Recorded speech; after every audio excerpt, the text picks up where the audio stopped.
ബംഗാളികൾക്ക് കരാറ് കൊടുക്കുന്ന കോൺട്രാക്ടർമാർ അറിയാനാണ് അവർ ഞങ്ങൾ പണി വ്യത്യാസം പറഞ്ഞാൽ അവരുടെ പണി വെച്ചാൽ മേഡ് ഇൻ ചൈനക്കാരൻ, ഞങ്ങളുടെ പണി മേഡ് ഇൻ ജപ്പാനാണ്. മനസ്സന്മാരെ, ഞാൻ മജീദാണ്. ഞാൻ എല്ലാ ബംഗാളി പണിക്കാരെയും ഞാൻ കുറ്റം പറയുന്നില്ല. മാന്യമായ റേറ്റിൽ നല്ല വൃത്തിയിൽ പണിയെടുക്കണ ബംഗാളി പണിക്കാർ നമ്മുടെ നാട്ടിലുണ്ട്. പക്ഷേ അവരെ ഈ മൊത്തം കരാർ എടുക്കണ ചില കോൺട്രാക്ടർമാർ എന്നുവെച്ചാൽ ഒന്നുകൂടി കൊള്ളലാഭം കിട്ടണം കരുതണ ചില കോൺട്രാക്ടർമാർക്ക് ആ ബംഗാളികളെ പറ്റൂല. പിന്നെ ഓർക്ക് ആരെ പറ്റുക? ഈ ചീപ്പ് റേറ്റിന് എടുക്കണ ഈ രാവിലെ 7 മണിക്ക് ഇറങ്ങിയിട്ട് അതേമാതിരി കൂലി വെക്കാതെ 9 മണി വരെ പണിയെടുക്കണേ, ലേറ്റ് അതെച്ച് 9 മണി വരെ പണിയെടുക്കണേ ബംഗാളി പണിക്കാരുള്ളൂ ഈ കൊള്ളലാഭം കരുതി നടക്കുന്ന കോൺട്രാക്ടർമാർക്ക് പറ്റുക. എന്നാൽ നമ്മുടെ നാട്ടിൽ എന്നുവെച്ചാൽ എല്ലാവർക്കും കൂലി വെക്കണം എന്നുള്ള മനസ്സില്ല കോൺട്രാക്ടർമാരും നമ്മുടെ നാട്ടിലുണ്ട്.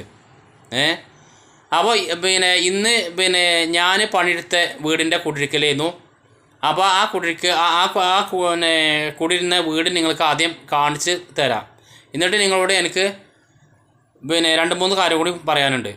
ആദ്യം ആ വീടൊന്ന് കണ്ടു നോക്കിയാൽ നിങ്ങൾ.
വീട് നിങ്ങൾ കണ്ടില്ലേ? അപ്പോൾ ഈ വീടിൻ്റെ ഓണർ എന്നോട് പറഞ്ഞ എന്താ അറിയോ? മജീദേ, ബംഗാളി പണിക്കാരെ കൊണ്ടുവരുന്നതിന് കുഴപ്പമില്ല, പക്ഷേ തേപ്പുകാരെ പറ്റൂല, ഹെൽപ്പർമാരെ കൊണ്ടുവരുന്നതിന് കുഴപ്പമില്ല പറഞ്ഞു. എന്ന് വെച്ചാൽ തേപ്പുകാരെ പറ്റൂല, ഹെൽപ്പറായ കുഴപ്പമില്ല ബംഗാളികൾ. അതാണ് ഈ വീടിൻ്റെ ഓണർ എന്നോട് ഇത് കരാറ് ഏറ്റപ്പോൾ ആദ്യം എന്നോട് പറഞ്ഞ കാര്യം.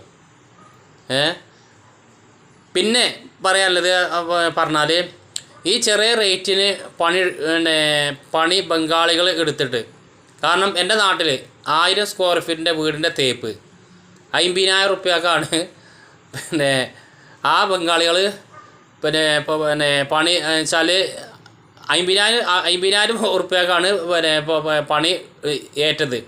എന്നിട്ട് അവർ എന്താ ചെയ്യണത്? രാവിലെ 7 മണിക്ക് വന്നുകാണ്ട് രാത്രി 9 മണിക്കാണ് അവിടുന്ന് പോണത്. നിങ്ങൾ ആലോചിച്ചാണ്. എന്നിട്ട് ഇത് എന്നുവെച്ചാൽ രാത്രി ലേറ്റ് ഇട്ട് കാണും ഇങ്ങനെ പണിയെടുക്കുകയാണ്. എന്നുവെച്ചാൽ രാവിലെ വന്നാൽ 3 ചാക്ക് സിമെൻ്റ് ഉണ്ടല്ലോ, ആ 3 ചാക്കിന് സിമെൻറ്റിന് ഒന്നായിട്ടിന് കൂട്ടും. എന്നുവെച്ചാൽ സാധാരണ ഒരു സീലിംഗിന് ഒരു സീലിങ്ങിൻ്റെ സ്ട്രോങ് പറഞ്ഞാൽ 4:1 സ്ട്രോങ് ആണ്. വെച്ചാൽ 4 അട്ടി എം സാൻഡക്ക് എന്നുവെച്ചാൽ പി സാൻഡക്ക് 1 അട്ടി സിമെൻറ്റ് പൊടിയാണ്. ചുമരിന് 5:1, ജനലിൻ്റെ കരവിന് 3:1, അങ്ങനെയൊക്കെയാണ് സ്ട്രോങ്. പക്ഷേ ഇവർ അതൊന്നും ചെയ്യൂല. ഈ ചെറിയ റേറ്റിന് എടുക്കുന്ന ബംഗാളികളെ കാര്യമാണ് പറയുന്നത്. ഇവർ അതൊന്നും ചെയ്യൂല. ഇവർ രാവിലെ വന്നുങ്ങാണ്ട് 3 ചാക്ക് സിമെൻറ്റ് ഉണ്ടല്ലോ, ആ 3 ചാക്ക് സിമെൻറ്റിന് ഒന്നായിട്ടിനെ കൂട്ടിയിടും. എന്നിട്ട് ഒന്നായിട്ടിനെ കൂട്ടിയിട്ടിട്ട് അതുതന്നെയാണ് ഈ 9 മണിക്ക് പോകുന്ന വരെ ആ സിമെൻറ്റോടെ തന്നെയാണ് ഒരു തേക്കുക. കാരണം സീലിംഗ് അടിച്ചു കഴിഞ്ഞാൽ താഴത്തേക്ക് സിമെൻറ്റ് ചാടും. അപ്പോൾ അതിൻ്റെ സ്ട്രോങ് കുറച്ച് നഷ്ടപ്പെടും. അതന്നെ വാരിങ്ങാണ്ട് പിന്നെ അത് ചുമരടിച്ചും, അതന്നെ വാരിങ്ങാണ്ട് പിന്നെ ജനലിൻ്റെ കരവ് പിടിക്കും. എന്നിട്ട് രാത്രി 9 മണി വരെ പോത്തുകാൾ പണിയെടുക്കണ മാതിരിയാണ് ഈ ബംഗാളികൾ പണിയെടുക്കണത്. കാരണം ഓല കുറ്റം പറഞ്ഞിട്ട് കാര്യമില്ല. അല്ലാതെ ഓല് പിന്നെ പണിയില്ലാതെ റൂമിൽ ഇരുന്ന് കഴിഞ്ഞാൽ നമ്മളെ കേരളത്തിൽ ചിലവ് കൂടുതലല്ലേ. അപ്പോൾ ചെറിയ റേറ്റിനാണ് ഇപ്പോൾ പണിയെടുക്കുകയാണ്. ഇതിൻ്റെയൊക്കെ മെച്ചന്മാർക്കാണ്. ഇതിൻ്റെയൊക്കെ മെച്ചം ഈ മൊത്തം കരാർ എടുക്കണേ, ഈ പിന്നെ കൊളലാഭം കിട്ടണ കരുതണ ചില കോൺട്രാക്ടർമാർക്കാണ്. എന്നാൽ നല്ല കോൺട്രാക്ടർമാർ നമ്മുടെ നാട്ടിൽ ഉണ്ട് കേട്ടോ. എല്ലാവർക്കും കൂലി വെക്കണം കരുതണ നല്ല കോൺട്രാക്ടർമാർ നമ്മുടെ നാട്ടിലുണ്ട്. മനസ്സിലായില്ലേ? അപ്പോൾ ഇത്രയുള്ള എനിക്ക് വീഡിയോസിൽ പറയാനുള്ളത്. പിന്നെ ഒരു കാര്യം കൂടി പറയാൻ മറന്നു. ഈ റേറ്റ് കമ്മിയാക്കി പണിയെടുക്കുന്ന ബംഗാളികളുടെ തേപ്പുണ്ടല്ലോ, അത് നിങ്ങളൊരു 3 കൊല്ലം കഴിഞ്ഞിട്ട് ആ ചുമരുമേ ഇങ്ങനെ ഒന്ന് മേടിയൊക്കെ കൊണ്ടുപോകും. എന്നുവെച്ചാൽ ടട്ടട്ടെ സൗണ്ടാണ്. എങ്ങനത്തെ സൗണ്ട്? ഈ കൊട്ടത്തേങ്ങ ഉണ്ടാവല്ലോ, ഈ കൊട്ടത്തേങ്ങ കുലിക്കുക എങ്ങനെയാക്കാരം ടട്ടട്ടെ സൗണ്ട് ഉണ്ടല്ലോ, ആ സൗണ്ടാകാരം. പിന്നെ ഈ പെയിൻറ്റിങ്ങിന് വരുന്ന ഈ ഇപ്പോൾ പണിക്കാരോട് ചോദിച്ചാൽ മതി. കാരണം വൈറ്റ് സിമെൻറ്റ് അടിച്ചിട്ട് പുട്ടി ഇടുമ്പോൾ പൊട്ടി ഇടുമ്പോൾ ഈ തേപ്പ് എന്നുവെച്ചാൽ സ്ട്രോങ് കമ്മിയാക്കിയാണ്ട് ഈ ചുമരുമ്പോൾ തേച്ച തേപ്പ് ഇങ്ങനെ പൊടിഞ്ഞു പോരും. തമാസ അറിയില്ല, അത് ഞാൻ തമാസ പറയില്ല. നിങ്ങളെ വീട്ടിൽ പെയിൻറ്റിങ്ങിന് വരുന്ന പണിക്കാരോട് ചോദിച്ചാൽ മതി. ഓക്കെ. പിന്നെ ഒറ്റൊരു കാര്യം കൂടി പറയാനുണ്ട്. ഈ പി സാൻഡക്ക് എന്നുവെച്ചാൽ ഈ എം സാൻഡക്ക് സിമെൻറ്റ് കമ്പി ആക്കിയാൽ എന്നുവെച്ചാൽ ഈ തേപ്പല ഉണ്ടല്ലോ, ഈ തേപ്പല കൊണ്ട് ഇങ്ങനെ വരുത്തുമ്പോൾ തേപ്പല സ്പീഡിൽ ഇങ്ങനെ കറങ്ങും. അതല്ല ഈ സീലിങ്ങിന് 4:1, അതേമാതിരി ചുമരിന് 5:1, അതേമാതിരി കരവിന് ജനലിൻ്റെ കരവിന് 3:1 സ്ട്രോങ്ങിൽ കൂട്ടിക്കാണ്ട് തേക്കുമ്പോൾ ഈ തേപ്പലക വല്ലാതെ സ്പീഡിൽ കറങ്ങൂല, അപ്പോൾ പണി നീങ്ങൂല.